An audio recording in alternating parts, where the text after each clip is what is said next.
Abu Zar na ba da miliyan nawa a nan wayannan gonaki.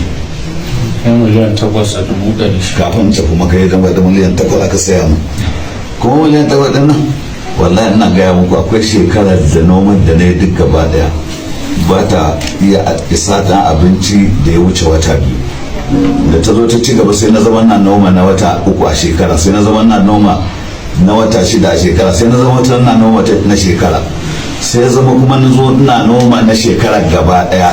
Kuma a cikin miliyan 8 ɗin nan wallahi tallahi ciki akwai amfani na bara da na kai su kasuwa na sayar, na ɗauki kuɗin na bayar.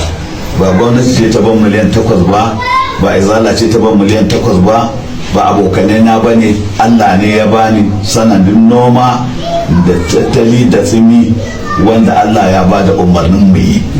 To kaji yadda aka yi na samu dan Allah. Tsami da tattalin arziki ya taso ko bai taso, matsaya mai aikin ya taso ko bai taso, lashe-lashe kun ga ba an kaɗe shi ba. To daga kaɗan ake farawa. Ni da ba na iya yin noman shekara wata 2, na kawo ina samun na wata 6, na kawo ina samun na shekara, na kawo ina yi kuma har in samu kuɗin da zan bayar da ƙodago, kuma wallahi ba a taɓa bi na bashin zakka ba, ina yi ina biya. To duk da haka a ce kaga a ce idan mutum ya zama bai ta zubar din ba, to shi ma ya bi aikin Allah.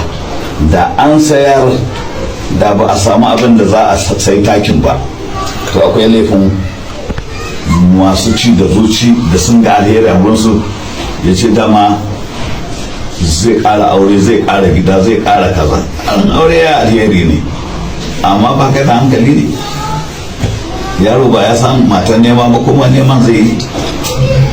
Ka je gidan manyan sarakuna masu kudin sanda ka je neman aure, kana cikin masu dakon garinku, ka ga bai yi ba. To ya kamata mutum ya san ko shi waye, fa iman lahu imra'an alima qadar nafsi. Tattali mu da kanmu.